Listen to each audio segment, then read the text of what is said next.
Cheguem aí para Falsa Prosa.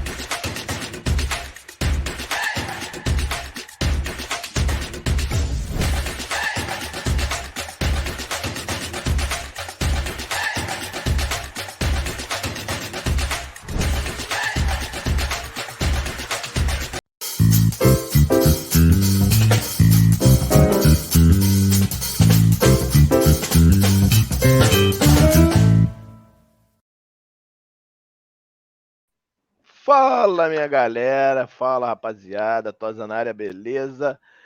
Falsa Prosa, episódio número 2, é isso mesmo, nosso segundo episódio. Primeiro, antes de eu começar com tudo, eu queria agradecer a todo mundo que viu o nosso primeiro episódio, ouviu, pra gente foi surpreendente e, cara, eu tô falando aqui por mim, mas eu tenho certeza que o Falso 9 pode falar também.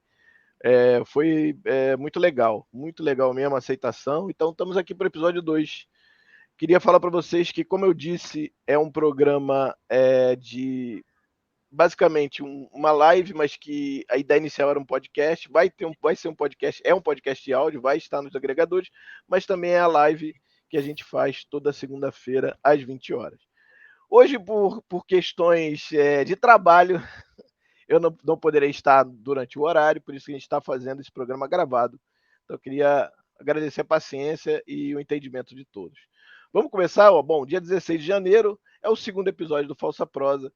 Queria, meu querido, dar um grande bom dia, boa tarde, boa noite para meu querido amigo Falso 9. Segundo episódio. Pô, cara, é impressionante, né? A gente tá aí. Como é que faz? Tudo bem? Saudações rubro-negras a todos nós aí e ao ouvinte, espectador do Falsa Prosa. As primeiras impressões são interessantes, a gente vai alongar, né, isso aí ao longo da pauta, mas o que a gente não pode deixar de observar é o nível quase que varziano do adversário de ontem. Mas vamos, não vou ser o estraga-prazeres aqui. Não fure a pauta, rapaz. Vamos lá, bom, segundamente, se existe essa palavra, agradecer ao Kika mais uma vez. Tudo que vocês viram aí, ó, countdown, toda a arte aqui, ó, a arte do nosso logo, o nosso videozinho de apresentação, tem o nosso vídeo de publi também, que é aquele nosso break comercial, também foi ele que fez. O cara é gênio, tá? Então, se você quiser, curtiu, quer fazer um canal, quer ter essas paradas, ó, Fabrício Kika tá aqui, ó, na descrição aqui do episódio, você vai ver. Tem todas as informações dele lá, vai lá, conversa com ele, o cara é fera, é demais. Faz tudo, Kika, né? O Kika é o cara que faz tudo. Bom, vamos começar. O nosso tema hoje do episódio 2 é esboço do Flamengo de 2023, impressões iniciais do novo Flamengo de Vitor Pereira.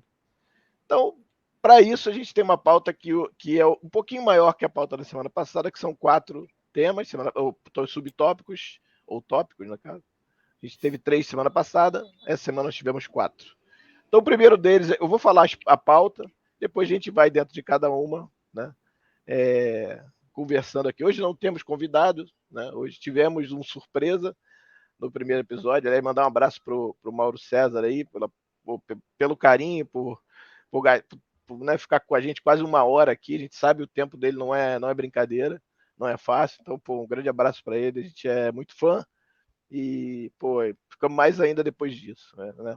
Foi bastante carinhoso com a gente.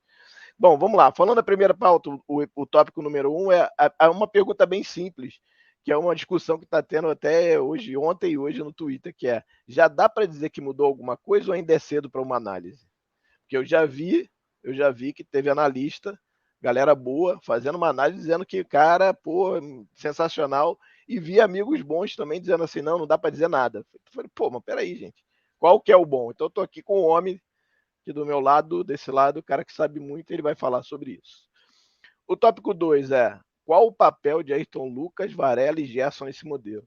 Por que eu estou perguntando isso? No time do Dorival, ano passado, Ayrton Lucas entrava muito esporadicamente, né? Bem menos do que o grande jogador daquela posição era o Felipe.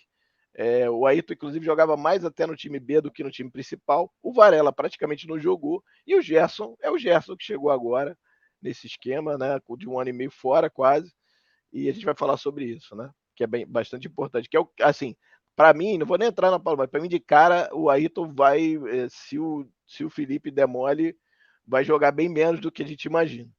No 3, a gente fala de Pedro e Gabi podem sim jogar juntos com o VP, mas também separados. Para quem não lembra, o jogo de ontem, eles iniciaram e depois o VP mudou no segundo tempo, tirando o Pedro. A gente vai falar sobre isso com mais detalhes.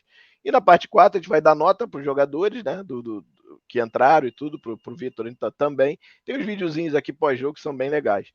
E a grande novidade é o quadro Cornetosa. O que é o quadro Cornetosa? O quadro Cornetosa é aquele 30 segundos, você pode cornetar o que você quiser. Pode ser futebol, pode ser chefe do trabalho, pode ser amigo, pode ser parceiro de podcast. Posso cornetar, por exemplo, o Vitor, se eu quiser, ele pode me cornetar. É 30 segundos dando porrada, não tem sem medo, sabe? Aqueles 30 segundos sem medo, sem muita censura, para falar à vontade. Beleza? É mais ou menos isso. Depois a gente vai ter as perguntas, né? Como a gente faz sempre no final. A gente já colheu essas perguntas no Twitter. Inclusive foi o Vitor que pegou. E é isso. Queria agradecer muito a todos novamente. Espero que vocês gostem. Vamos iniciar o episódio número 2. Vitão, vamos lá, vamos começar. Tópico 1 já dá para dizer alguma coisa, né? Se mudou ou não, ou tá cedo para analisar? Manda brasa, meu amigo. Tosa, na minha opinião, mudou. Segundo que eu esqueci. Vamos botar a escalação para a gente ter uma ideia, né? De como foi. Boa! Olha aí, proa. Vamos lá, voltando à pergunta. E aí, mudou? Dá para dizer que mudou alguma coisa ou o pessoal está sendo emocional demais? Para ser inclusivo para a galera que está nos agregadores de podcast, lerei a escalação aqui, que iniciou com Santos, Varela, Fabrício Bruno, Davi Luiz, Ayrton Lucas, Thiago Maia como volante único, atenção. Importante Thiago Maia como volante único, atrás de Gerson e Everton Ribeiro, simetricamente dispostos, um pela esquerda, outro pela direita. De Arrascaeta, Gabriel atrás de Pedro. De Arrascaeta e Gabriel simetricamente alinhados atrás de Pedro. Olha aí. Importante também dizer isso. Bom, Tosa, eu subi até um vídeo para o meu canal solo aí sobre tática, né? E eu não vou entrar tanto em tática aqui, porque não é a nossa pegada. Recomendo assistirem, tá, gente? Já tô cortando de novo. Obrigado, Tosa. E o que eu falei? Falei, gente, a gente precisa separar as coisas.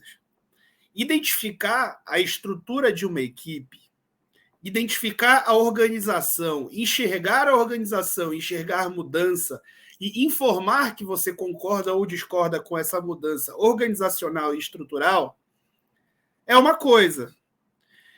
O que não quer dizer que isso seja bom, ou que esteja jogando muito, ou que seja uma máquina.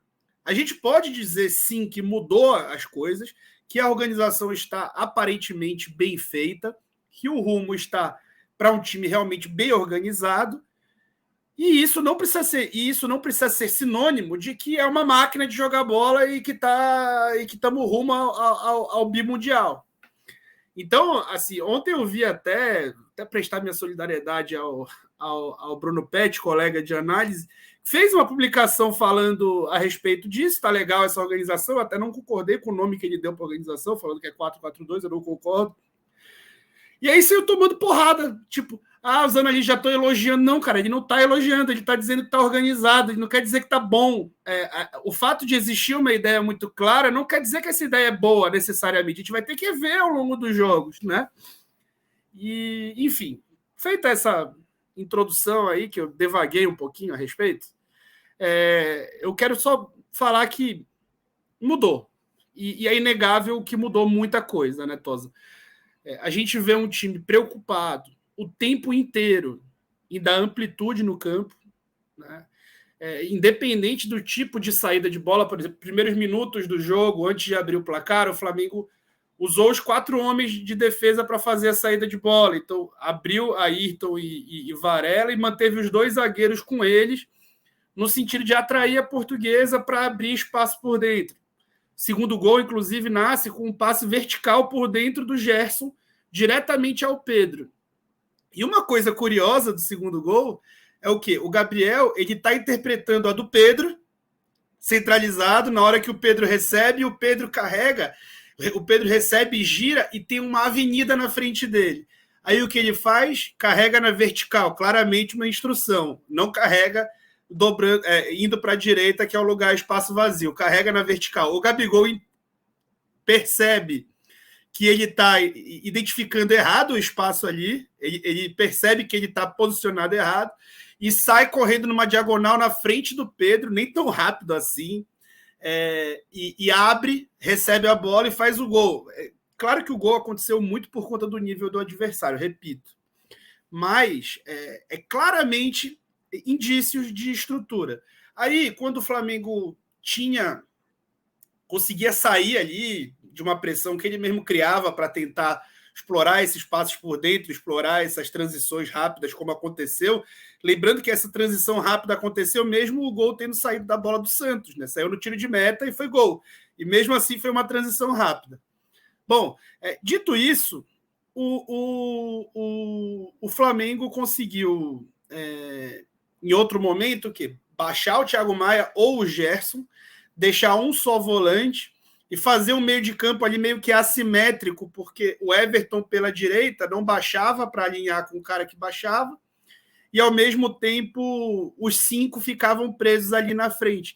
Então, um time preocupado com amplitude, seja na saída de bola no primeiro momento, seja no último terço ali com os 2 laterais espetados. O que isso, para minha opinião, é legal?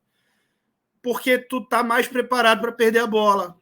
Então, o time muito pressionante, cara. O time que estava o tempo inteiro buscando pressionar quando perdia e acabou explorando demais o Arrascaeta e o Gabigol. Então, o Arrasca e o Gabigol, eles, apesar de estarem ali, teoricamente, num 4-3-3, eu chamo de 4-3-3 fechado, porque é um 4-3-3 que não tem ponta, mas teoricamente, aquelas posições são dos dois que precisam sair dessa posição para que o lateral faça ali a profundidade.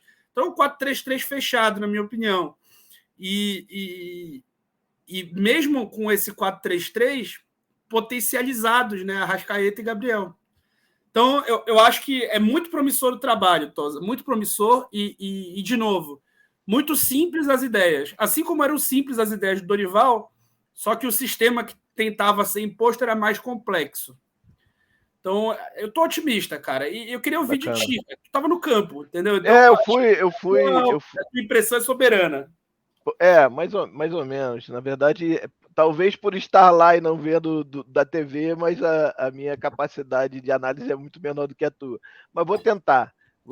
Na verdade, sim, a primeira coisa que eu me atentei, e aí óbvio que eu estava já olhando um pouco com olhos para falar hoje, assim que saiu a bola, o que eu vi foi os 2 laterais colarem nas linhas laterais. Né? Ficou até tanto Varela quanto aí colaram na linha lateral, os 2. Até falei para Amanda, assim, cara, ele colou os 2, e era claro isso não acontecia com o Dorival, né? Você não viu os 2 laterais colados, né? Eles normalmente era ali no corredor, né? Entre o que eles chamam de meia, eu esqueci o nome, mas enfim, corredor ali entre a linha lateral e o meio, né? Aquele corredor ali. Os malas, nome, né? E os malas analistas, um abraço aí para o Douglas Fortunato, que ama esse termo. Ele gosta. Mala analista, eu me incluo nessa também, chamam de meio espaço. Meio espaço, é isso que eu queria lembrar, que ele tinha me falado, tinha aprendido, mas esqueci. Aliás, um abraço pro Douglão aí. Foi um dos que falou que já viu o Flamengo de Vitor Pereira com algumas semelhanças a de Jorge Jesus. Aí o pessoal já, calma, emocionado, aquela coisa toda. Eu falei, cara, o cara sabe, eu não sei. Eu confio nele. Mas enfim. Mas isso foi a primeira coisa. E a segunda coisa, eu vi um time muito mais móvel. Eu não sei se lhe pareceu isso, tá? Mas móvel que eu digo assim, um meio-campo muito mais movendo a bola, se movimentando. Eu vi o Gerson caindo do lado esquerdo, caindo do lado direito, ajudando os 2 lados, indo bastante à frente também. Aparecendo quase na linha ali da grande área várias vezes. E outra coisa que eu achei interessante foi muito compacto, cara. E o time compacto desse ponto eu lembro do Jesus. Não lembro do Dorival. O time do Dorival não era muito compacto. O do Jorge Jesus era um retângulozão que andava junto praticamente. E ontem eu vi muito disso, cara. A gente jogando praticamente no campo todo do adversário. Poucas vezes os dois zagueiros ali perto do nosso meio-campo, inclusive na nossa intermediária ali para perto do meio. E isso me agradou muito também.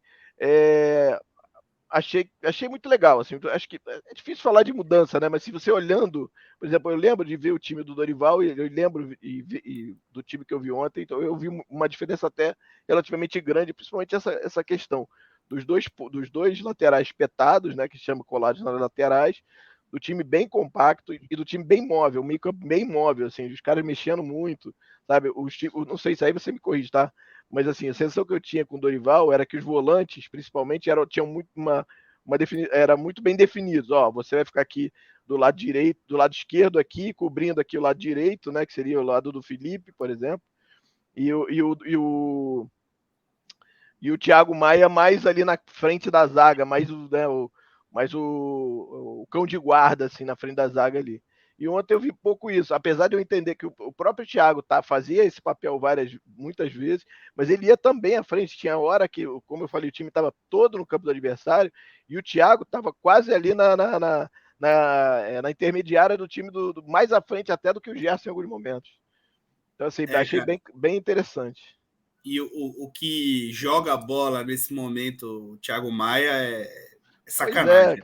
Pois é, é engraçado, porque eu falei muito que, para mim, no futuro próximo, os volantes serão na minha cabeça, tá? Cabeça de torcedor, porque não tem análise nenhuma, só que eu acho mais jogador, que é o Pulgar e o Gerson. Mas ontem o Thiago jogou demais, cara, de novo, sabe? Aí fala, pô, e aí, vai botar o Pulgar? E o Pulgar entra, a gente vai falar sobre isso, né, na análise do jogo, efetivamente. Mas, enfim, é isso. Jogou demais ontem. Eu, como boa viúva de... Vamos perder metade dos assinantes da página aqui. Eu, como boa viúva de William Arão, né, eu, assim, sou putaço com esse negócio da torcida gostar do Pulgar, cara. Porque... Você não gosta do Pulgar? Cara, não é que eu não gosto do Pulgar. Ele é o William Arão chileno. Assim, ele tem as qualidades que o Arão tem e os defeitos que o Mas Arão tu gostava do Arão, tá reclamando, pô? Não. Minha reclamação é que não gostavam do Arão pelos mesmos motivos que gostam do Pulgar. Ah, entendi. Mas o que eu acho? O Pulgar é um cara diferente, né? Ele é muito técnico, né? Com bola, ele é diferente. Sim. O sem bola dele é muito ruim. Em um time que vai precisar correr poucas vezes para trás. Mas quando precisar correr para trás, eu prefiro ter o Thiago Maia, que ele cobre muito mais campo do que o Pulgar. Entendi. Especialmente no contexto de que os meus segundos volantes ou meus médios são o Gerson e Everton Ribeiro. São mais meias do que volantes, inclusive, né? Você até falou sobre isso aí. Exato, são dois caras que têm uma capacidade de marcação muito grande, inclusive o Everton, né? A gente fala pouco sobre isso. O Everton, assim, acho que desse elenco, falando Vitor torcedor ali, desse elenco, meu maior ídolo é o Everton Ribeiro, cara. Porque ele é demais mesmo. Ele, além de ser brilhante tecnicamente, de aparentemente ser uma pessoa espetacular, ter uma família linda e tudo mais, que isso para mim conta pra cacete, ele é de uma aplicação tática, de uma humildade em campo. Né? Ele é um cara que humilha os outros sendo humilde, né? Humilha tecnicamente com a sua soberba. É o craque que vai dar carrinho lá na lateral, porque ele entende que meu irmão, tem que ajudar. Sacou? Não é o craque não marca, né? Mas mais uma vez comparando ele com o Messi, né? O Felipe Luiz já comparou ele com o Messi. Sim. Eu vou usar aspas do Mauro César Pereira, foi nosso primeiro convidado, né? E amigo. Ele define o Messi como um craque generoso. Eu acho que, dadas as devidas proporções, a gente pode definir o Everton como um craque generoso, que não faz questão do protagonismo, embora tenha sido protagonista tanto em 2019 quanto em 2022. Muito, ainda pouco, né? Em 2022 ele foi o melhor jogador do time, né? Sim. No ano. Então, assim, é um cara que não faz tanta questão de demonstrar a sua exuberância técnica e de ser o cara decisivo, porque entende que o seu papel ali ele é diferente e ele é um cumpridor, né, cara? Ele é um cumpridor. Perfeito. Eu não vi desobediência tática do Everton com técnico nenhum. Até mesmo quando ele foi jogado para jogar de meia esquerda, com o Paulo Souza, eu não vi o Everton executar mal a função. Até os jogos que ele fez ali, ele fez jogos bons ali. Impressionante. Incrível que pareça, né, cara? Então ele é um cara assim que joga um absurdo. Craque de bola e não tem a marra do craque, né? É meio isso. Não tem aquela É, marra do craque, pô, jogo pra caramba, eu sou foda, né? Desculpa teu palavrão, eu sou fera. Enfim. E os números dele de desarme são bizarros, cara, da última temporada. Assim. Ele e o João Gomes, no sistema do Dorival, já falei isso várias vezes. Ele e o João, no sistema do Dorival, eram quem faziam o primeiro combate. Então, o Thiago jogava muito protegido. O João tomava muito cartão, por quê? Porque ele tem aquele ímpeto físico e tem aquele vigor físico de sair correndo e dar o combate. O Everton saía correndo e se posicionava para marcar, fazendo a bola descoberta ali para evitar que o adversário conseguisse evoluir muito no setor dele. De formas diferentes, eles eram os caras que mais marcavam no time. Então, o craque do time do ano passado era um dos caras mais combativos do time. E os dados dele de desarme e roubada de bola exemplificam isso. Então, o Everton vai continuar fazendo isso. Só que o meu ponto é o quê? Escalando o Pulgar, eu vou obrigar mais vezes o Everton a ter que correr atrás. Entendi. Do que escalando o Thiago Maia. E um outro ponto que corrobora com as tuas impressões de ontem, até me alongando um pouco, mas isso vai ser rapidinho. Vamos lá, importante. É que como ele faz essa amplitude, e vou exemplificar aqui com uma letra, né? Ele faz um ataque em W, né? Ou seja, ele coloca os dois pontas basicamente no mesmo nível de altura em campo do centroavante, então os dois pontas ou os dois alas, na verdade, os dois laterais, então o Varela e o Ayrton Lucas, quando o time estava em último terço ali, eles estavam posicionados na mesma altura do Pedro, ali na linha de impedimento, né? Os caras mais avançados do time, enquanto Arrascaeta e Gabigol estavam por dentro um pouco recuados com relação a eles. Essa diferença de altura ela é muito importante porque caso, primeiro, para a bilinha de passe, né, ou seja, a bola chega no Ayrton Lucas, ele precisa saber que ele pode cruzar para o Pedro, ele precisa saber que ele pode recuar para o Gerson ou que ele pode tocar lateralmente para o Gabigol. Além disso, tem uma questão de diagonais de cobertura, que é o quê? Se eu cruzar para o Pedro e o passe foi interceptado, o Gabigol, o Arrascaeta, que está entre eu e o Pedro, só que mais recuado, ele está equidistante, ou seja, ele está na mesma distância entre o Ayrton e o Pedro. Ou seja, ele vai correr para frente para combater. O pé de pressiona é importantíssimo, né? Aliás, esse modelo é importantíssimo para o pé de pressiona, melhorei. Exatamente. Ele cria diagonais, que as diagonais, né, elas são um segmento de reta, é a menor distância entre dois pontos. Perfeito. Então, ela cria essas diagonais para justamente esses caras poderem correr para frente. E aí, do outro lado, o Gabigol interpreta a mesma função com relação a Varela e Pedro. E atrás deles, e aí, de novo, entre Ayrton e Arrascaeta, atrás fica o Gerson. Entre Varela e Gabigol, atrás fica o Everton. E entre Arrascaeta e Gabigol, atrás fica o Maia. Ou seja, essa diagonal também ela vem para trás. Perfeito. E entre Everton Gerson, entre Everton e Maia fica o Fabrício, entre Gerson e Maia fica o Davi. Ou seja, é um 2-3-5, já em último terço ali, já numa fase de finalização de jogadas, com diagonais de cobertura para todo mundo. O que deixa o time muito pressionante, usando uma palavra que o Vitor Pereira utilizou na entrevista. Isso. E aí, teve uma entrevista, que não sei se a gente vai botar no ar depois, do Thiago Maia falando assim, o Vitor Pereira fala, cara, não tem meia palavra. A gente tem que pressionar e descansar. Vamos botar depois. Então, vamos botar. Nada, tranquilo, vamos lá. E é isso, cara. Então, assim, então a resposta quer dizer sim. É isso? Essa é a resposta. Sem menor dúvida, e não mudou pouco, não. Bacana. 2 semanas e meia de trabalho, né? Quase 3, né? Acho que dá para dizer isso. Bem bacana. Eu acho que, assim, é promissor, né? Eu acho que a gente fiquei animado que eu vi ontem. Sair do Maracanã mesmo a despeito do time. E o português é fraco, você já pontuou isso, mas você vê o time se portando. É como mais o time se porta do que como o time adversário. É óbvio que o time for mais forte, algumas coisas você pode mudar, mas é como o time se portou ontem, né? E a E aí eu queria. organização depende do adversário, né, Tosa? Tu enxergar a Sim, organização do time independe do adversário, se é um sparring ou se é um perfeito, adversário de perfeito. fato. É isso, é esse que é o ponto. O tópico 2, a gente vai falar de 3 jogadores, mas eu queria incluir mais um, se você me permite. Que eu Vamos chamar lembrei o aqui break? agora. Ah, tem o break. Olha aí. Tô que... Bota o break, meu garoto. Eu esqueço essas coisas. Break.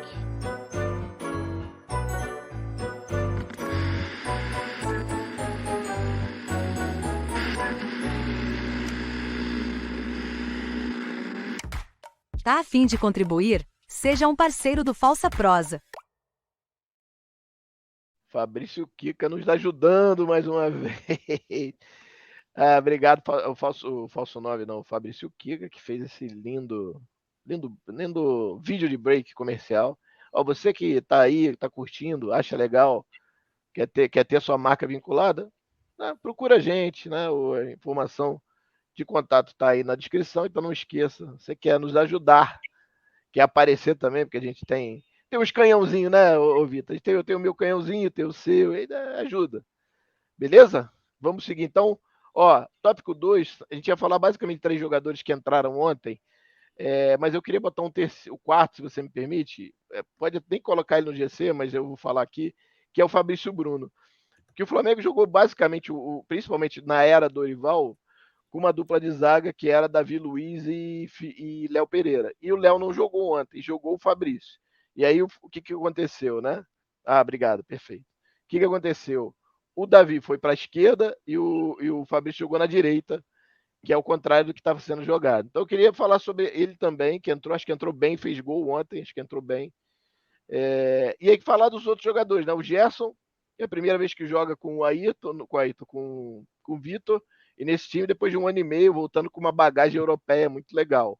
O Varela praticamente não jogou ano passado o time titular, basicamente jogou com o time reserva. E o Ayrton também. O Ayrton jogou pouco, entra inclusive na final da Libertadores, e é um jogador talvez primordial na final, porque ele sofre a falta que é expulso o menino lá do Atlético Paranaense. E entrou muito bem ontem também. Então eu queria ouvir de você, meu querido Falso 9, falar sobre esses 4 jogadores que entraram, né, na equipe ontem, que aparentemente serão titulares. O Vitor na coletiva, não tem titular, estou ainda olhando, mais ou menos, né? É aquele papo, né? Mas a gente pode até brincar de repente o Ayrton, porque tem o Felipe, que o Felipe assim, tem uma bagagem técnica tão grande e tática tão grande que talvez você não possa botar o outro já na frente, mas aí talvez tenha uma questão de mexida no próprio sistema para poder jogar. Mas eu queria ouvir de você desses 4 jogadores que entraram ontem, principalmente do Gerson, que volta depois de 1 ano e meio. Com relação a esses caras, né, a gente tem aí claramente um titular absoluto entre esses caras, né, que é o Gerson.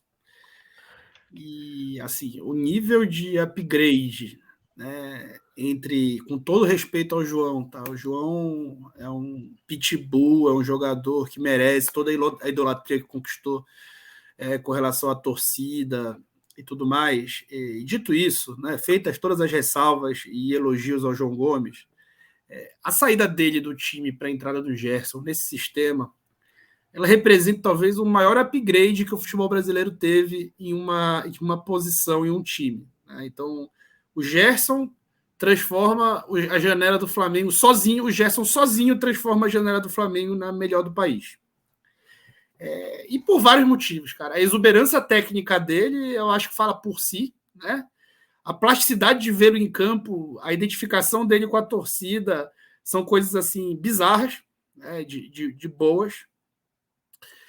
E o fato de ele conseguir ser um cara que joga de costas em organização ofensiva, ou seja, quando o Thiago Maia baixava para entre os zagueiros, o Gerson dava o apoio de costas à saída de bola. E aí você pode dar nele, cara. Você pode dar nele que ele vai girar, ele não vai perder a bola, ele vai fazer a bola andar rápido, ou vai prender a bola e vai tomar falta, ou vai girar em cima do cara e vai dar no Pedro para o Pedro puxar o contra-ataque e ser gol. Então, esse cara é um capítulo à parte e eu preciso destacá-lo antes de falar dos outros. Então, ele é o titular absoluto, um dos donos do time, um cara que vai ser um dos pilares desse time, que vai ser campeão mundial, se Deus quiser. Com relação aos outros, a gente tem alguns pontos, né? O Fabrício Bruno, ele demonstrou o que demonstra todas as vezes que entra, né? Utilidade. Ele demonstra ser um cara extremamente seguro.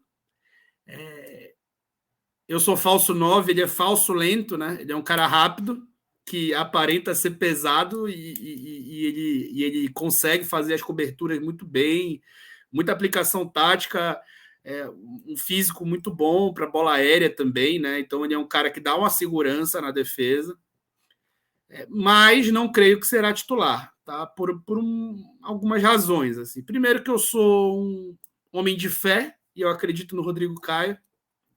Somos dois, estamos torcendo muito aí. Se alguém do staff do Rodrigo estiver ouvindo, avise a ele, torcemos muito por ele, tá?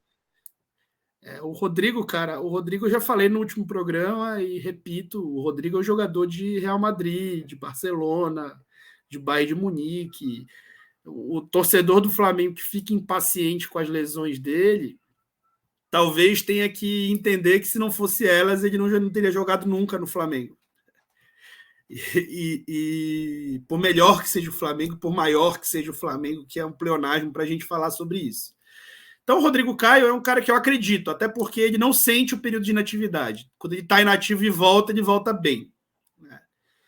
O Ayrton, ele já foi titular no último ano. Se a gente for olhar o scout da temporada, né, eu me dou esse trabalho sempre, a gente vai ver que ele jogou mais minutos do que o Felipe. Pelo menos desde que o Dorival chegou até o fim do ano. Mas com o Dorival eu achava que era o contrário, então eu errei aqui, hein, gente. Então é o contrário. Ele é mais titular do que reserva. Então. Ele é mais titular do que reserva, porém, nos jogos principais, né, quem jogou foi o Felipe. E aí o destino quis que o Ayrton jogasse a final da Libertadores. E se ele não tivesse jogado... Entrando talvez durante o jogo, né? Lembrando que o Felipe entra, se machuca, ele entra no lugar. O Felipe, em finais continentais, ele... acontece algo ali com ele. Tem uma questão com ele em finais continentais ali. Mas, dito isso, desculpa, Felipe Luiz, se tu estiver ouvindo, tu não tá, mas desculpa aí. E aí, ele decide o jogo, né? Ele decide a final da Libertadores com o pênalti sofrido, com a expulsão cavada, minto. E vai muito bem naquela função. E ele é um cara completo, né? A gente fala muito sobre o Felipe ser um cara especial, e ele é, né? O Felipe entrega para o time o quê? Uma solidez defensiva, é um cara, um ótimo marcador, sempre foi, né? Entrega bons duelos aéreos, e o Ayrton também entrega. O Felipe entrega uma boa construção por dentro, né? O Ayrton também entrega. Ele sai bem em diagonal. O que são as diferenças? O Felipe é um cara que é um passador melhor, e isso é incontestável, mas o Ayrton não chega a ser um mau passador. E o Ayrton entrega uma coisa que o Felipe não entrega e que nesse sistema é necessário, embora talvez um pouco menos no momento, que é o quê? Que é essa profundidade que gerou o primeiro gol. Então, o primeiro gol, a bola vai ser cortada por ele entrega para o Arrascaeta, posicionado à esquerda do campo, como jogou a vida inteira no Flamengo, e criou-se um paradigma de que o Arrascaeta não podia ficar preso no lado esquerdo. Ele não está preso no lado esquerdo, ele origina-se no lado esquerdo. Ayrton faz outra passagem, cruzamento para o Pedro, gol. Esse lance não teria acontecido com o Felipe em campo. Então, cria-se um arsenal maior de jogadas com o Ayrton. O Felipe pode ser titular? Pode alternar jogos? Pode. Quando o Felipe fizer isso, a função do Gerson vai precisar ser relida, reinventada. Mas tem uma outra pergunta aqui em relação a isso. Você acha que quando isso acontecer, ele vai usar o Mateuzinho, que é mais ofensivo do que o Varela, por exemplo?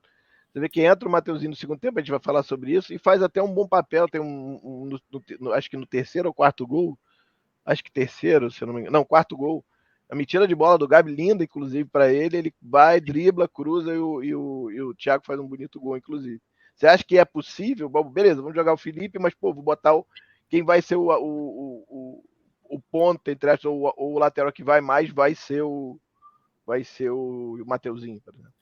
Eu não vejo nesse sistema. É claro que ele pode apresentar outros sistemas, né, ao longo da temporada, como fez em todos os outros clubes que atuou, né, que treinou. Nesse sistema de ontem, o inicial, eu não vejo como existente alguma correlação entre os dois laterais, no sentido Perfeito. de um prende e outro vai. Os dois vão ao mesmo tempo, e as diagonais são quem protege. Então, o que vai ser mudado com a presença do Felipe de lateral ali, no lugar do Ayrton, é a função do Gerson.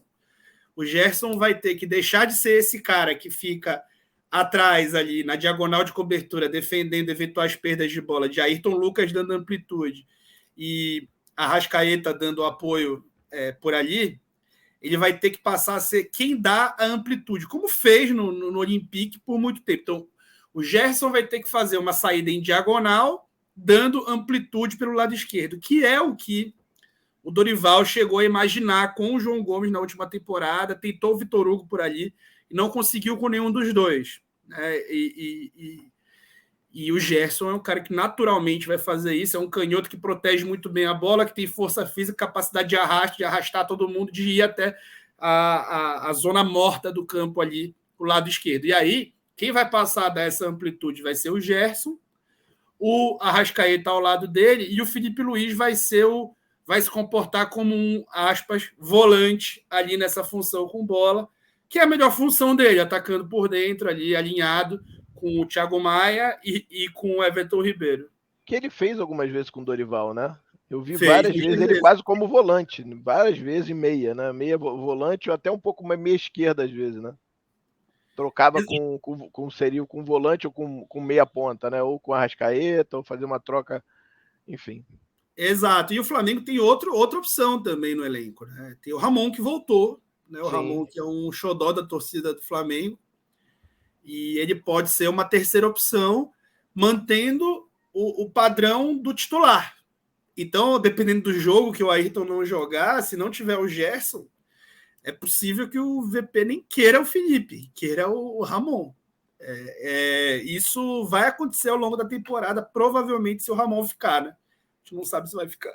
Por conta de ter muito jogador na posição, jogador valorizado, que se desvalorizou um pouco por conta de tudo que aconteceu na vida pessoal dele, mas é um cara que a torcida tem um carinho, né? Sim. Bacana. Bom, falamos de todos, né? Falamos do Varela, você falou do Gerson. Faltou falar do Varela. O Varela, ele demonstrou, assim, durante a transmissão foi dito que o Varela atacou menos do que o Ayrton, e é verdade. Mas isso não foi causa, isso foi efeito. Por quê? O lado esquerdo é um lado que não tem concorrência sobre quem vai fazer aquela função de amplitude. O Arrascaeta não quer ficar ali, ele quer sair dali o quanto antes e ele se... Então vai ser sempre o lateral, né? Sempre o Ayrton ou o Felipe. Exato. Vai ser o lateral se for o Ayrton, se for o Felipe vai ser o Gerson e o Felipe vai ficar por trás. Então isso está muito mais definido. Do lado direito tem uma concorrência. Tem vários caras que amam jogar ali. Tem o Everton Ribeiro e tem o Gabigol. Isso. E aí o Varela precisa ler quem está naquela caixinha, né, para se posicionar na outra. Então, a gente viu várias vezes o Varela subindo por dentro, com o Gabigol aberto, o Everton como um meio atacante ao lado do Arrascaeta. A gente viu em outros momentos o Varela nessa função do Gabigol, já do lado do Arrascaeta. Então, isso vai acontecer. E o nome disso é jogo de posição, mas não conta para ninguém, Tosa. Mas é isso. Maravilha. Eu acho que é isso, né? Falamos de todos os quatro. Quer falar de mais alguma... Eu queria ouvir de ti, cara. Eu queria ouvir de ti. Não, assim... O que tu achou de coisas que tu viu e que tu não esperava ver, se te surpreendeu positivamente? Não, eu acho que, assim... Bom, o Fabrício a gente já conhece, o Varela um pouco menos, que jogou pouco no Flamengo, mas tinha uma ideia. Eu achei que foi até mais à frente do que eu imaginava, mas é um achismo meu de achar, né, que ele vai menos à frente, é mais lateral do que ala. Realmente mas me surpreendeu, fez muita dobradinha com o Everton Ribeiro ali, mas muita mesmo. Menos que o Ayrton, obviamente, mas... E o Ayrton era o que a gente já estava esperando, que é com muita força no apoio, né? Deu um mole lá na hora do gol dos caras, né? Que ele foi atrasar pro Santos, não se ligou do cara foi fraco. O Santos, quando deu o passo para sair, o cara já ganhou dele, já fez o gol. Mas eu acho que assim, eu acho que não tem muito o que falar. Eu acho que o Gerson talvez tenha me impressionado mais, porque eu achei o Gerson mais versátil mesmo, tá? Assim, é diferente daquele Gerson que saiu do Flamengo, assim, e isso para mim tá muito claro, tá? Você já até falou sobre isso, mas eu falei ontem, até falei pra Amanda, assim, minha companheira ali, minha Amanda, falei, pô, Amanda, cara, o Gerson tá outro jogador, cara, é impressionante. Mais E, forte também, né? Tá não sei, ele mais aparecendo mais, e era um jogador que era, o pessoal dizia que era lento, não, ele é lento, é cadência, cara, eu não vi cadência ele não, ele pegava e já dava rápido, e bem, e acelerando o jogo, foi, pô, cara, voltou outro jogador mesmo, e aquilo que você falou lá no final do outro tópico, eu vou falar aqui agora e assinar embaixo. Baita contratação, veio muito melhor do que saiu, e, cara, isso acho que vai ajudar muito a gente esse ano. Eu acho que é isso, cara. Não tem muito o que falar mais. Fabrício, como eu já falei, a gente já sabe. Ayrton, Varela, mas o Gerson, acho que é isso. Acho que não tem muito o que falar. Solta a vinheta aí, para nosso break comercial para o próximo tópico.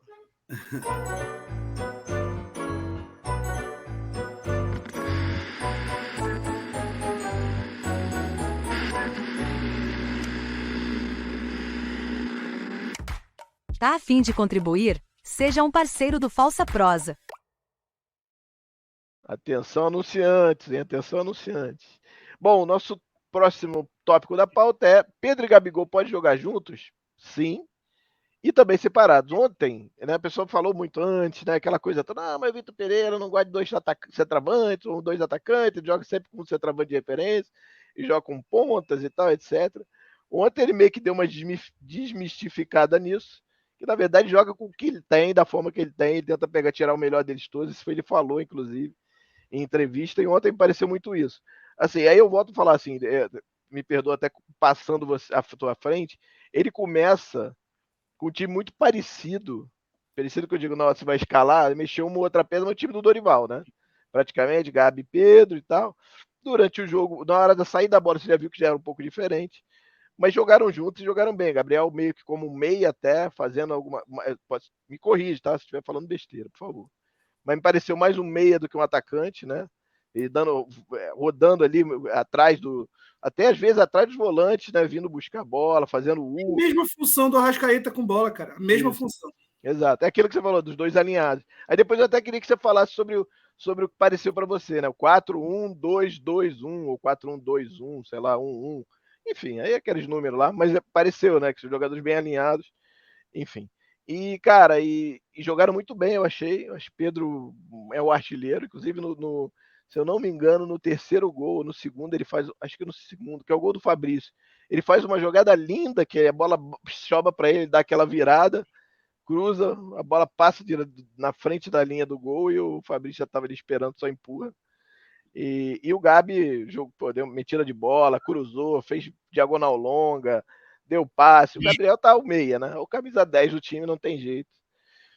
E aí por que eu falo separados? Que o Vitor tira Arrascaeta, Pedro e bota. Não, peraí. Ele bota o Marinho e bota o Cebolinha, aí tira o Arrascaeta e tira o Everton Ribeiro, não é isso? Ou tô viajando? Agora não tô lembrando agora, mas eu acho que é isso. Sei que fica Cebolinha no início, né? Marinho e Gabriel, porque o Pedro sai. E aí depois ele tira se eu não me engano, um volante, bota mais um meia. Não, tira eu sei que ele joga com 3 volantes no final, 2 pontas e o Gabriel de centroavante. Então, assim, dá para jogar tanto com os dois, Pedro e Gabriel, ou como só o Gabriel, ou só o Pedro. Ele podia, por exemplo, ter escolhido deixar o Pedro e tirar do Gabriel.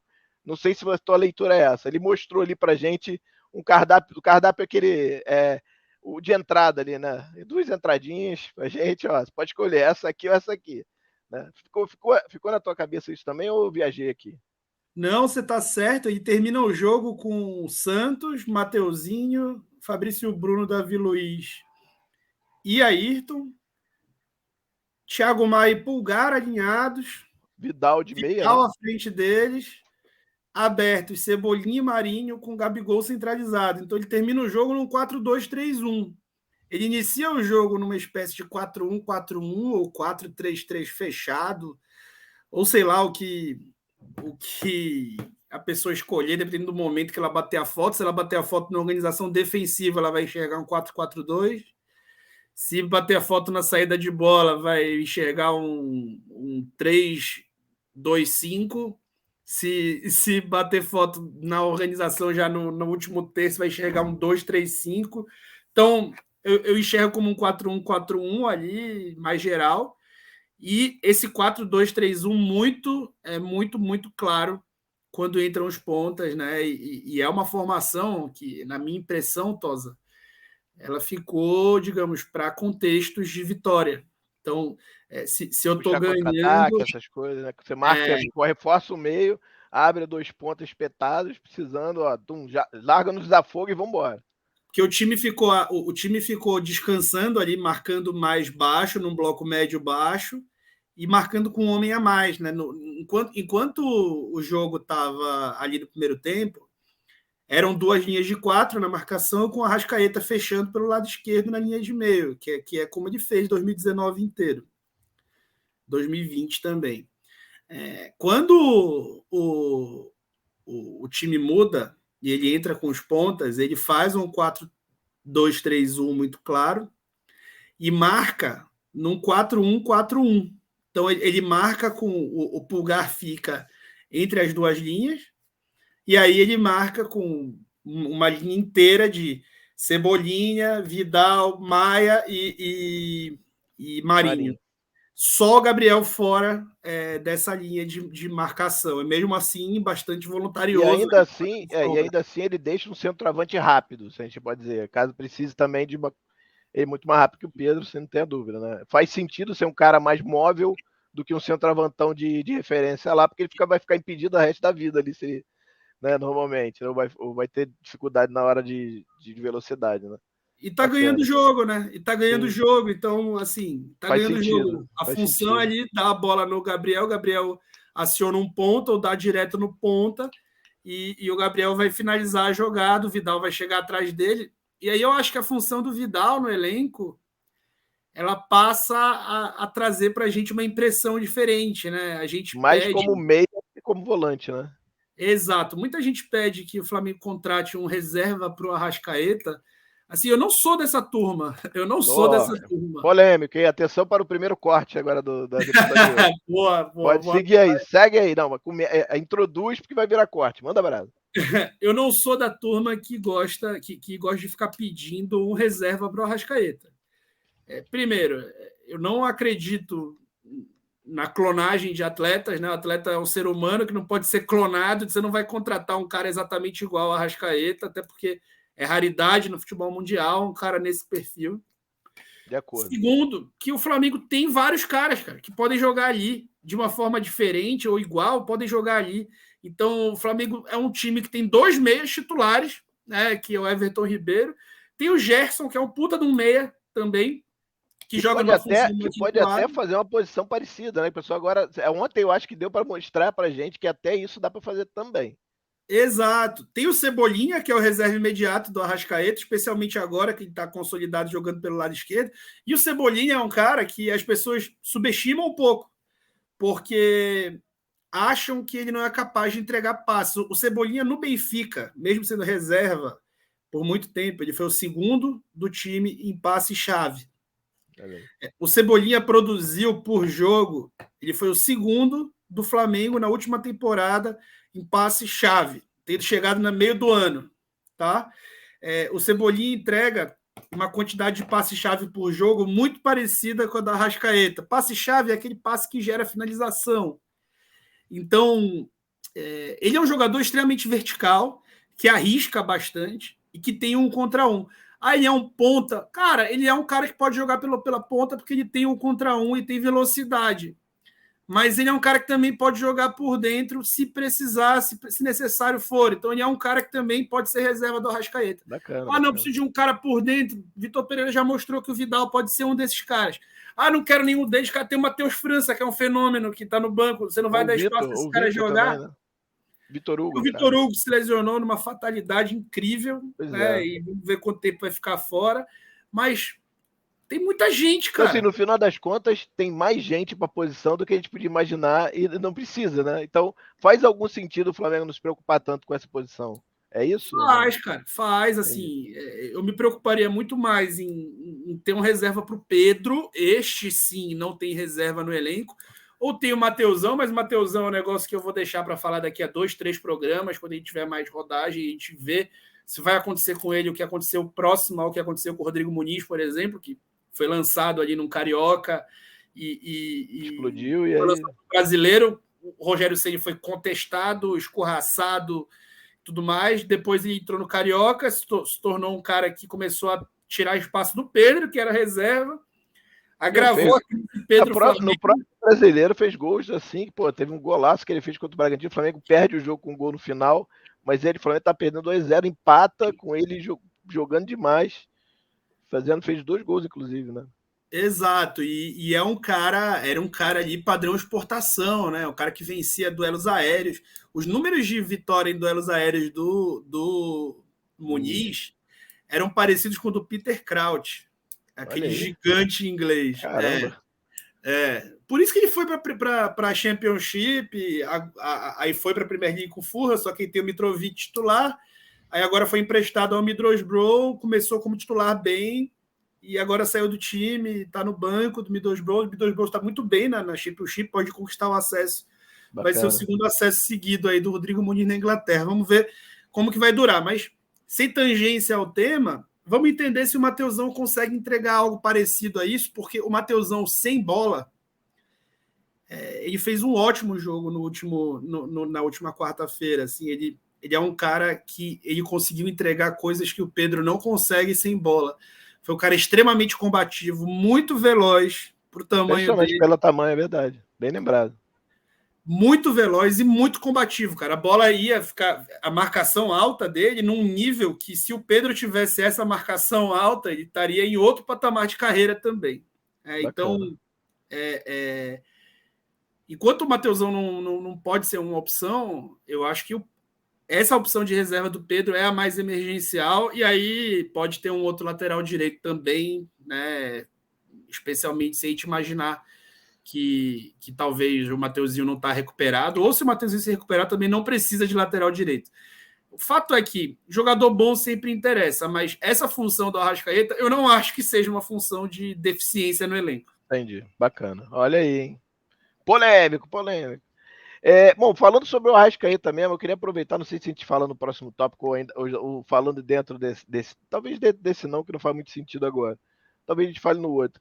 Eu queria que você falasse um pouco dele, mas vamos botar aí a vinheta, daí depois você vai falar dele quando a gente mudar o tópico.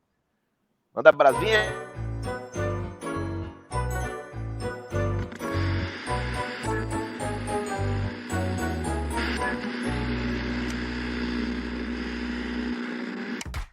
Tá a fim de contribuir? Seja um parceiro do Falsa Prosa. Alô, anunciante, casas de aposta, eu gosto de apostar, vamos lá, hein? Eu não gosto não, mas acho que é legal, hein? Atenção à casa de aposta, que é a grande coqueluche no Brasil hoje, né? No mundo. Mas enfim. Bom, vamos lá. Próximo tópico, nós falaremos do time em si, né? Das notas. A gente vai dar notas para o time. O jogo já tem uns videozinhos legais pós-jogo. Mas antes de a gente dar a nota, eu queria que você falasse do Arrascaeta. Aproveitar aqui, bota aí notas e tal, e no GC. E aí bota o time de novo para a gente poder ter uma guia, né? De quais para a gente dar as notas para os jogadores. Mas eu queria que você falasse um pouquinho do Arrascaeta. Antes de iniciar, né? Fazer uma passagem. Pode deixar para botar, não tem problema. Fala um pouquinho do Arrascaeta. Você achou assim, ele pareceu meio escondido do jogo ontem ou não? Eu li isso, tá? Eu li isso, por isso que eu tô perguntando aqui. Eu li gente dizer assim, Arrascaeta ontem não jogou nada, não apareceu, não vi um passe, não vi um... Fala um pouquinho dele, por favor. Antes que eu fique nervoso e seja o meu cornetosa hoje. Não, então, o Arrascaeta, cara, ele vai ter um papel de maiores obrigações táticas do que teve no último ano. Né? A última temporada talvez tenha sido, desde que ele chegou no Flamengo, uma das temporadas de maior protagonismo, o que não quer dizer que foi uma das melhores temporadas dele. Ele foi exigido a ser protagonista do time desde o início. Então, o sistema do Paulo Souza era pensando especialmente nele, tanto que ele faz ali no início do trabalho, antes do trabalho ser completamente desmobilizado. Ele faz 4 gols iguais, idênticos entre si, né? Contra o Vasco, contra o Tadjeres, teve um no Carioca também, no início do Carioca contra o Pequeno. 4 gols exatamente iguais, ali da entrada da área, numa jogada que era feita para ele. Teve contra o Vasco, se eu não me engano, também. Exato, sem bola, ele ficava sem obrigações, ele era um dos caras que sobrava, e aí gerava obrigações para o Bruno Henrique, que era uma coisa que eu não concordava. Depois, com o Dorival, o time defendia com 7, né, e mesmo assim conseguiu ser campeão de 2 torneios, 2 dos 3 mais importantes da temporada. Então, o Arrascaeta jogou num contexto que ele não tinha jogado nos 4 anos dele de Flamengo. Todos os outros 3 anos ele teve bastante obrigações defensivas, decidiu os jogos, mas nunca foi o protagonista das decisões. Esse protagonismo ficava por conta de Bruno Henrique e Gabigol. Ele até era um dos caras que era protagonista em alguns jogos, mas ele não era o cara do time. Então, assim, o torcedor que espera que o Arrascaeta seja o cara do time, isso vai acontecer eventualmente, como aconteceu em 2019, 20 e 21. Ele não vai ser mais aquela estrela mais individual como na última temporada, por questões táticas. Então ele é um cara que vai marcar nessa segunda linha de meio de campo, ele é um cara que vai entrar na área menos vezes, ele é um cara que vai trabalhar para dar um protagonismo a Gabriel e Pedro. Especialmente seria um Arrascaeta cara desse sistema, né? O Pedro é o cara que esse sistema quer produzir para ele. É esse cara. Bacana. Então o Arrascaeta seria um Arrascaeta lá 2019 mais do que a lá 2022? Você entende? Completamente. E a última coisa em relação a isso, só para a gente voltar a entrar nas notas. Eu vou ser, por favor, hein, gente, eu sou emocionado, vocês sabem, mas calma aí. Dá para dizer um pouquinho que esse time tá mais para Jorge Jesus do que para Dorival? Um pouquinho, vai. Ou não dá para dizer nada sobre isso ainda? Eu acho que nem Jorge Jesus, nem Dorival. Eu enxergo esse time do Vitor Pereira... Time do Vitor Pereira. E tão time do Vitor Pereira como eu enxergo ele igualzinho em termos estruturais nesse primeiro jogo, nessa pequena amostragem que nós temos, que isso fique com todas as ressalvas do mundo, igualzinho às ideias do Porto do Vitor Pereira. Olha então, aí, né? Fala Porto. Se você assistir o jogo que o Jorge Jesus se ajoelhou do título português, segundo título do Porto, do Vitor Pereira, sobre Jorge Jesus, se você ver esse jogo, você vai identificar estrutura igualzinha à do Flamengo. Também era um time que não tinha pontas e tinha jogadores que não eram centroavantes e nem meias ali, e era um time que tinha 2 médios espetaculares, João Moutinho e Lúcio Gonzalez. Esses caras no Flamengo são o Gerson e o Everton Ribeiro. Então, assim, muito parecidos com essa ideia do Porto, dele próprio, Vitor Pereira. Então, uma estrutura muito mais posicional do que a estrutura do Jorge Jesus, que também era uma estrutura posicional em determinados aspectos e momentos. Isso precisa ser dito, né? Porque do jeito que se fala, né? Até criaram um termo que não tem nem terminologia ainda escrita por ninguém, que é o jogo funcional. O jogo funcional foi criado só para inventarem uma palavra que defina a antítese ao jogo posicional, porque não tem uma literatura assim com muita definição e uma definição universal sobre o que é isso aí. Né? Então eu trato isso aí como se não existisse, tá? Então, a estrutura do Jorge Jesus tinha vários conceitos posicionais, de jogo posicional, jogo de posição.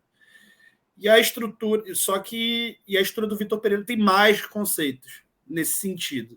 Bacana. Então, o que a gente pode botar entre os dois e dizer que parece muito mais é exatamente o fato dos times estarem muito preparados para perder a bola.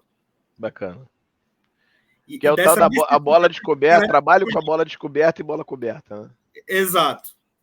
É a necessidade do time ser pressionante, dos jogadores correrem para frente, e isso realmente ficou muito marcado. Mais uma questão de mentalidade e de organização tática para perder a bola. Mas com relação à estrutura, eu não enxergo assim tão parecido. Você enxerga o Flamengo como o Porto de Vitor Pereira em, sei lá. Isso. Bacana. Isso. Outro corte, hein? Vai anotando. Exatamente. Cara, então, vamos entrar nas notas. Se você puder botar aí o time de novo. Vamos fazer, a brincadeira vai ser o seguinte. Vai ser... não entrou o time? Deu Pois ruim? é. Ué, peraí, deixa eu Joga tirar de ele. novo aí. Deixa eu tirar ele e botar de novo. Peraí, calma aí. Botar aqui de novo o time, rapaziada. Calma aí. Ih, tá fora mesmo. Por isso que não tá aparecendo. Peraí, deixa eu pegar ele de novo aqui. Deixa eu ver aqui. Ah, agora sim. Pronto. Olha aí. Então vamos lá, a brincadeira vai ser o seguinte: a gente fala o primeiro jogador, você dá uma nota, quiser explicar porque você deu, eu dou minha nota, quiser explicar, ou simplesmente você quiser dar nota, deu a nota e passa, beleza? Vou começar Beleza. com você, meu Vitão. Vamos lá, Santos. 6. 6? Quer explicar ou não? Não foi exigido, também não E defendeu. quando foi, tranquilo, né? No meu colégio, a média final era 6 ali. Você passava Entendi. de ano. Tá bom. Vou seguir com o relator. Acho que faz sentido a tua explicação. Também, para mim, 6 também. Varela estreando, né, no time titular. 7,5. Olha aí. Quer explicar? Não, também não. Cara, então, eu acho que o Varela é 7,5 porque ele entregou, assim, taticamente, um cara extremamente tático, não teve participação direta nos sucessos do time, nem nos insucessos, mas foi um cara Importante. foi um cara muito consistente, né? E muito confiável. E isso de ser confiável, eu acho que é tudo o que a nação espera, né, Tosa? Sim. O lateral eu vou... Perfeito. Eu vou dar 7, cara. Eu dar 7,5 achei um pouquinho alto. Não que ele tenha ido mal, ao contrário, mas ele foi um pouco melhor do que o Santos, eu diria assim. Ele entregou um pouco mais que o Santos. Foi um pouco mais, como é que eu vou dizer, exigido, né? Vamos lá, zaga, Fabrício Bruno. Fez gol, né? Pegou, então, um 8zinho, vai ter que puxar um 8,5 aí. Não Botou estava um envolvido na falha, não deu trabalho nenhum no jogo, conseguiu fazer ali algumas inversões, algumas trocas de passe por dentro, teve ali para dar os combates, foi pouco exigido, mas fez o gol. Tá bom, tá justo. Eu vou dar 8, tá? Eu não tô querendo tirar sempre meio de que você bota não, mas eu acho que pelo gol, né? Ele seria 7 se não tivesse feito o gol, pra mim, fez o gol 8. Eu tô de férias, Tosa, então eu tô num mood. Justo, tá mais legal, tá mais sim. Exato, menos exigente, já percebi. Davi Luiz. Davi Luiz 7, né? Fez nada de ruim, foi meio anárquico de novo em alguns momentos, mas tá valendo, né? Como é que vocês enxergaram no campo isso, cara? Não, eu achei assim, na verdade, eu vou discordar um pouco do senhor, com todo respeito. Eu achei ele pouco anárquico, menos do que normalmente ele é. E, talvez só naquele chute lá, que ele vai entrando com a bola, assim, vai à frente, dá um chute meio de qualquer jeito lá. Foi até um bom chute, o goleiro pegou, mas eu achei ele bem menos anárquico do que normalmente é. Não sei se eu viajei também aí, mas foi a minha impressão. Eu dou 7 também pro Davi, acho que também, como eu dei pro Varela, é um cara que não é um pouquinho melhor que o Santos, mais exigido, mas também não tem muito problema. Vamos lá, beijinho Ayrton Lucas. Vamos lá, beijinho. Porra, beijinho tá querendo tomar nota vermelha, mas aí ao mesmo tempo ele Aí tira um 10, né? Então eu vou dar 7 aí, vou anular a assistência dele. Olha a favor, por conta da assistência contra. Eu já mudo. Para mim vai 7,5, porque eu acho que ele fez mais do que o erro. Um pouquinho, né? Sai para mim 7,5, Ayrton Lucas. Para mim foi a grande lugar lá de ataque, né? Se concentrou mais. Então, Ayrton Lucas, eu vou botar aí uns 7,5. E isso aí, Tosa, que tu falou é interessante pra caramba e é verdadeiro, cara, porque o gol do 1-0, né? O gol que tá 0-0 e você faz 1-0, saiu dele. Isso. Ele é um gol que tem muito mais peso no placar do que o 1-2 quando você diminui uma desvantagem de 2-0. foi construída graças àquele primeiro gol, né? Então, não, e abre espaço, os times se mexem por conta disso, né? Então o gol da quebra do abertura do placar é muito importante, né? tem uma expressão em espanhol que fala isso, eu esqueci qual é o nome, cara. Eu chamava o Deco disso, né? Que o Deco no Barcelona era um jogador que abria placares e a estatística dele era bizarra nesse Entendi. sentido. Ele era o cara que abria placares mesmo. Entendi. Bom, vamos lá. Então, você falou Thiago Maia, né? Falamos de Thiago Maia? Ainda não falamos dele. Diga lá quanto. Ah, cara, Thiago Maia, 8,5. Foi bem, né? Eu dou 8,5 também. Eu achei que foi bem demais. Mas me surpreendeu até, tá? Não vou dizer que achei que ele era mal. Eu achei que ele ia sofrer um pouco nesse esquema do Vitor. E até um adendo aqui, aproveitando falar sobre ele, falando agora um pouco do João, pela forma que o Vitor joga, o João perde muito, né? Você não acharia, por exemplo, se ele ficasse, ele tá vendido, né? Praticamente pro Wolverhampton. Mas se ele ficasse, ele praticamente seria preterido desse time aí. Seria quinta opção, quarta opção, tu acha? Não sei se quarta, quinta opção, mas eu acho que ia ser reserva, sim. Porque a função que O ia estilo de jogo dele, jogar muito compacto, é ruim, né? seria a função do Gerson, por causa da questão do passe. Ele não conseguiria fazer essa distribuição que mais Gerson fazem.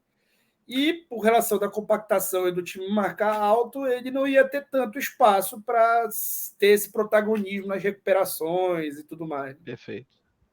Bom, eu botei 8,5 também pro Thiago, pro Gerson, camisa 20. Eu vou dar 8, mas eu queria dar 10, cara. Tava com muita saudade de ver esse cara, cara. Tava com muita saudade desse cara. Então, eu vou dar 8,5, porque exatamente pela saudade, pelo que ele jogou ontem, assim, porque assim, é diferente de você ver do campo e ver com todo respeito ao que você vê na TV. Cara, a movimentação dele era assustadora, cara, em campo, mesmo sem a bola, bizarro. Eu fiquei assim, falei, caramba, cara, esse cara voltou muito melhor, mas muito melhor. Parece outro jogador, sério mesmo. Mas pra mim, 8,5, mais por conta disso mesmo. Mas muito também porque, né, Tosa, quando o Gerson com o Jesus era um jogador e o Gerson pós-Jesus passou a ser outra, né? Com o Ceni já era outro também, é verdade. Os outros treinadores não conseguiram tirar dele Perfeito. O nível de aplicação tática que o Jesus conseguiu, né? Impressionante, verdade. Isso diz muito sobre o comandante, né? Apesar de todo o meu carinho aí, todos sabem, pelo Rogério Ceni, né? Sim. Vamos lá, Everton Ribeiro, o capitão do time. Então, cara, o Everton daria 7,5. Ele foi mais discreto, quase faz um gol antológico, mas foi mais discreto. E... apanhou muito, né? Impressionante. Você percebeu isso? Toda hora ele tomava uma pregada, cara. Toda hora ele tomava uma pregada. Eu falei, pô, como estão batendo nesse menino, bicho? O time da Portuguesa bateu muito. Bateu muito nele, cara. Mas muito nele, principalmente. Ele pegava a bola, dava aquela girada de corpo que ele dá com a bola pra lá e pra cá. O cara vinha e... Eu falei, vixe. Mas então 7,5, acho que 7,5 tá bom também. Eu achei ele... acho que um pouquinho melhor do que o Varela pra mim, né? Enfim, acho que foi bem. Acho que um 7,5. Georgian de Arrascaeta, que tem gente no Twitter dizendo que não jogou nada ontem. Queria a sua nota, por favor. Ah, cara, eu acho que dá para dar uma nota 7 para ele. Não é que ele não jogou nada, pô. Ele tem mais obrigações defensivas e acho que cumpriu. E ofensivamente participa ali do primeiro gol junto com o Ayrton Lucas. Faz um jogo mais coletivo, mais voluntarioso, mais sendo parte da engrenagem do que sendo a estrela principal. Então, assim, como ele não participou de lances assim mais decisivos, eu daria aí nota 7 para ele, mas ele, para mim, atendeu muito bem o que se esperava dele. Bacana. Eu vou dar 7,5, como eu dei para o Everton Ribeiro, exatamente pelo mesmo motivo do Everton Ribeiro. Eu acho que fez lá o que normalmente faz e tal, mas um pouquinho abaixo. Normalmente esses jogadores são nota 8, né? Sempre, você vê. Dificilmente esse cara tem menos que 8. Gabriel Barbosa, o Gabigol. Camisa 10 da Gávea. Dê a sua nota, por favor, o lindo Gabriel Barbosa. Cara, nota 9. 9. Apesar dele ser o 10, nota 9. E jogou bola, né? Como joga, né? Aquele passe que ele dá pro Mateuzinho, brinca, eu olhei e falei, que passe do Gabriel. E outros também. Que bolão do Gabriel. Eu ficava falando toda hora, que bolão pra minha mulher. Amanda virou minha auxiliar técnica. Eu ficava assim, que bola, não sei o que. Ela, hã? Tá bom. Coitada, assim, ela vibrando, ela vibra mais do que entende. Eu também não entendo muito também, mas ela vibra muito mais do que eu vibro no jogo. Eu fico querendo prestar atenção no jogo maluco, né? Mas enfim. Mas ela adorou também. Eu achei. Pra mim, Gabriel 9, eu não vou dar 9,5, mas, pô, o gol, eu acho a movimentação do gol dele, e ele dá um. É que sim, eu só consegui perceber a força do chute de casa, vendo pela TV. Porque de lá a gente tava atrás do gol, né? Um pouquinho no alto atrás do gol, então você não dá pra ver, mas foi achei, o goleiro frangou. Pô, foi uma pedrada, amigo. Ele dá uma levantadinha, tira o zagueiro e toma. Falei, rapaz, muito bom aí. Acho que uma excelente partida, primeira partida com o manto número 10. Então, Gabriel, você botou 9, né? 9. Acho que 9 Botei. 9 é justo. 9 é justo. E o Pedroca, o camisa 9 da Gávea agora, Pedro, o número 9. E agora sim, né? Número 9, artilheiro. Ele faz gol toda. Tá ele e o Gabriel, né? Os dois já estão no mesmo nível de novo. Terminaram o ano empatados, começam o ano empatados, um gol para cada. Gol de centroavantão, né, cara? Coisa linda, né? Que se antecipa o zagueiro, dá de peito. Centroavante de recurso, né? Que É, não tem que meter a cabeça a loucura. qualquer custo, que tem Sem, repertório. sem esquecer da assistência pro segundo gol, que ele faz um drible de cinema, de futebol de salão, né? Aquele drible que você vai por cima da bola. Coisa linda. Pedro, por favor, nota. 9,5. Foi o grande jogador, então, para você, o Pedro, ontem. Foi, cara. Além de sair de campo com 1 gol e 2 assistências, Pois é.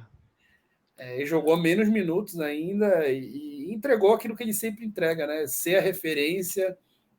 O pessoal lá em Portugal chama de jogador âncora.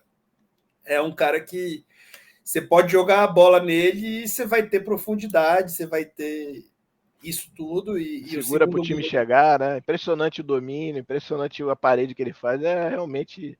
O Flamengo contratou bem demais, cara. É o único do país, né? Não tem, né? Não tem nada parecido com ele no país, não.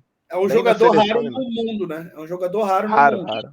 O Haaland é um pouco parecido, talvez, não. Faz É, menos a parede, né? Faz menos a parede que ele, né? Mas faz menos porque precisa fazer menos, mas se precisar fazer, vai fazer ele melhor. O faz Haaland é também, um né? fenômeno, Forte. né? O É Haaland forte tem. demais, né? Um monstruoso. Bacana. E vamos para os reservas ou não? Reserva, eu tenho uma mania de não dar nota para reserva. O cara entra. Mas, por exemplo, tem um que eu acho que vale nota, que é o Mateuzinho, no segundo gol, na metida de bola do Gabriel. Segundo gol, não. Quarto gol, talvez. Metida de bola do Gabriel para ele, faz uma linda jogada lá direito, dribla dois, cruza e o Thiago faz o gol. Acho que vai dar nota para ele ou nenhum merece nota? Não, eu vou fazer uma menção honrosa ao Mateuzinho. Boa, O perfeito. Mateuzinho, quem me acompanha há mais tempo, vou até mandar um abraço para um seguidor chamado Gilbert de Queiroz, que eu não Sim. sei se ele vai assistir.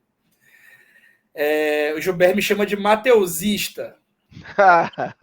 Fato é que, cara, assim, não é que eu seja mateusista, é que eu enxergo no Mateuzinho qualidades que ele tem. Ele é um cara que sabe construir, ele é um cara extremamente técnico, que dá bons lançamentos, que se associa bem, não é aquele lateral que baixa a cabeça e sai correndo. Ele consegue avançar por dentro como um meia, ele consegue avançar por fora, ele chega à linha de fundo e dificilmente rifa a bola, né? Ele chega à linha de fundo, levanta a cabeça e dá um passe. E é um cara que acha muito bem esses passes para trás. Ele tem muitas qualidades, né? Então, eu espero que seja uma temporada de afirmação para o Mateuzinho, que ele precisa disso, né? Para dar um salto na carreira e ser um jogador confiável, né? Aquilo que a gente falou, o Varela foi um jogador confiável. O Varela não teve os momentos de brilhantismo que o Mateuzinho teve no último jogo. Mas ele foi um cara confiável. No dia que o Mateuzinho, com os momentos de brilhantismo que ele sempre apresenta, até quando vai mal, no dia que o Mateuzinho for um jogador confiável, acho que as coisas vão mudar completamente na carreira dele. Acho que ele vai passar a ser visto Porque tem com umas outro. características interessantes, né, para lateral direita, né? Bacana.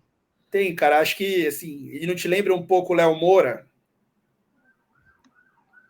Ele é mais forte que o Léo Moura fisicamente, né? O Léo Moura tinha mais habilidade, era magrinho, mas era um cara que tinha mais. Mas talvez, um pouco, talvez. O estilo A de postura na passagem, linha de cruzamento, fundo, né? a Sim, postura na linha de fundo, de ser um parece um cara pouco. assim, analítico, né? Muito analítico na linha de fundo, né? Um cara. Não Eu é o lembro cara que o que Léo, vai, cruza e que se dane, né? o Léo, ele tinha uma característica que o Mateuzinho de vez em quando consegue fazer, que o Léo, ele parecia que ele encontrava um espaço no campo para cruzar, né? Ficava assim, ele estava parado, jogador bem posicionado, e a gente achava que não ia conseguir cruzar a bola, mas ele conseguia levar sempre até o limite para cruzar. O Mateuzinho é um cara que a gente vê muito ele no limite do campo, fazendo um cruzamento consciente. Enfim, eu espero que esse jogador aconteça. Ele é um cara diferente. E eu queria muito que ele acontecesse. Bacana.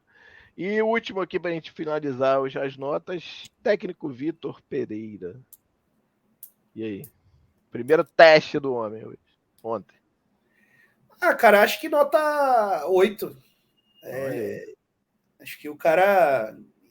Para 2 semanas e meia de trabalho, apresentar o que apresentou, acho que tá justo também. Acho que eu deu daria para 8 entregar, também. né? Assim, deu para ver o time mudando. Até de forma surpreendente, né? Que aí eu acho que tem muito também da vontade do time de absorver logo também, né?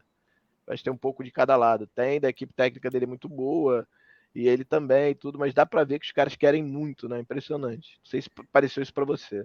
Sim, e ele parece enxergar onde está, né? Então ele enxergou a necessidade de colocar os titulares para jogar.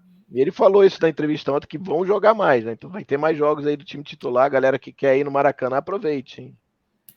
Exato, e eu acho que o Flamengo precisa disso mesmo, né? Acho que só os treinos ali para na Supercopa ele fazer o primeiro jogo à Vera não daria uma primeira impressão boa antes de dar uma impressão mais realista, né? Então acho que ele é inteligente quando faz isso. Sim. Ele é inteligente quando mantém o Gabigol 90 minutos em campo. Eu acho que assim, qualquer técnico que o Flamengo vai ter que ter uma espécie de priorização ao Gabigol. O Gabigol vai ter que ter todas as chances, né? Ele assim, fisicamente, não parece estar bem, né? Ele parece ter voltado fisicamente. Você achou ele mal fisicamente? Cara, eu achei ele normal, cara. Não sei, eu achei ele. Assim, porque assim. Um pouco mais cheinho, assim, visualmente. Você achou mais. Não, não percebi isso, mas posso olhar com mais calma. Mas eu acho que todos os pontuação que você está fazendo são perfeitas e acho que é isso aí.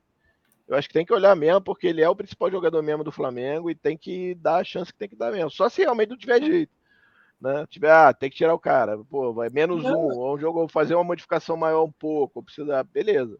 E não está cumprindo briga, né? O Gabigol bem, ele mantém. Não, é isso. Vai, continua, tá indo bem, mantém, vai, entrega aí. Agora continua pressionando na frente. Se tu parar de pressionar, eu vou te tirar. Entendeu? Isso. Bom, terminamos. Queria. A gente, antes de terminar, até te mandei uma mensagem, não sei se chegou a ler.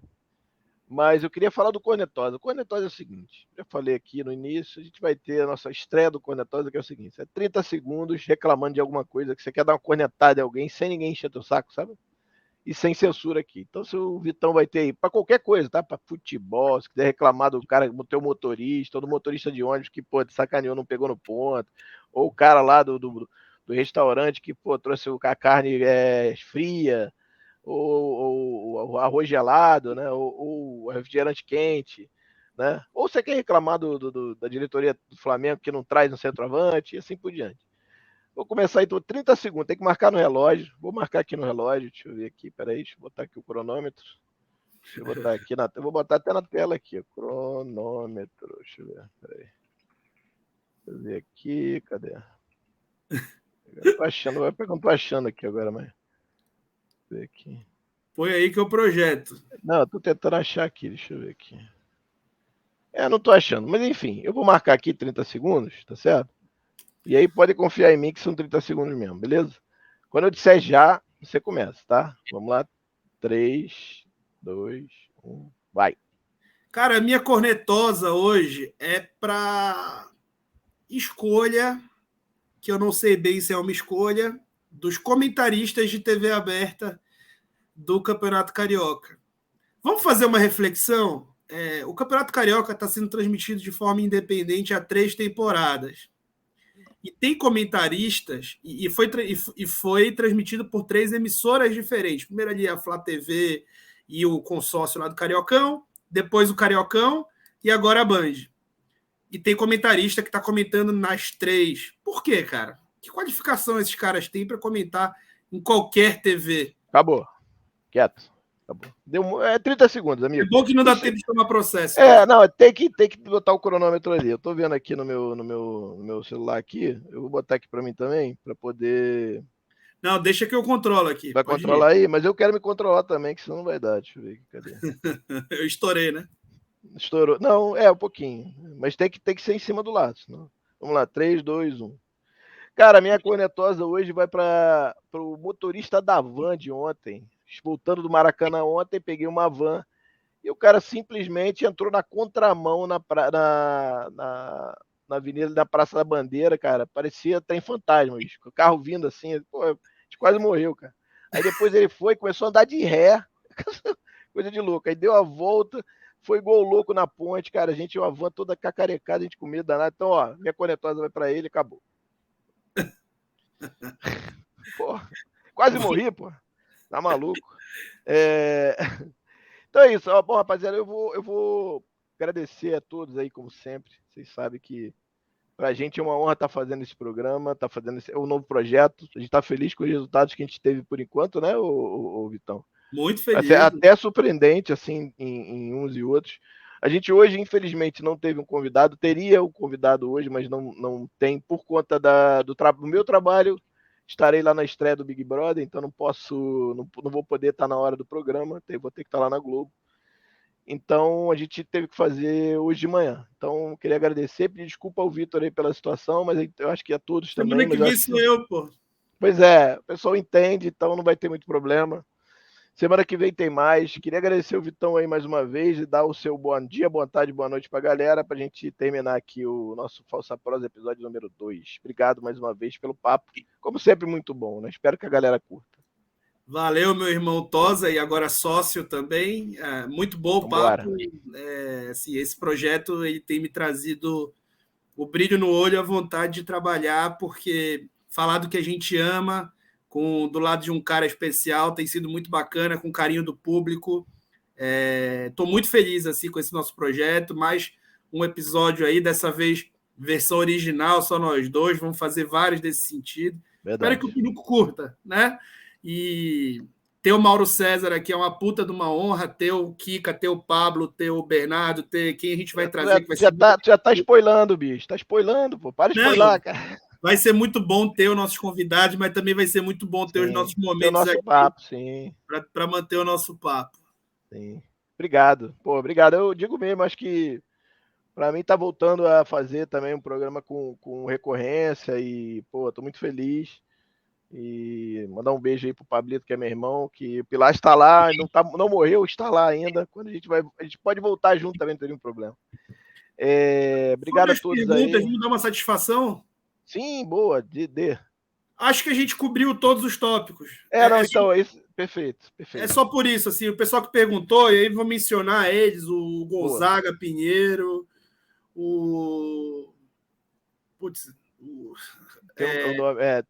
Tem mais gente aqui que... Deixa eu ver aqui. Porque tem uns que tem um nome que não é o nome, né?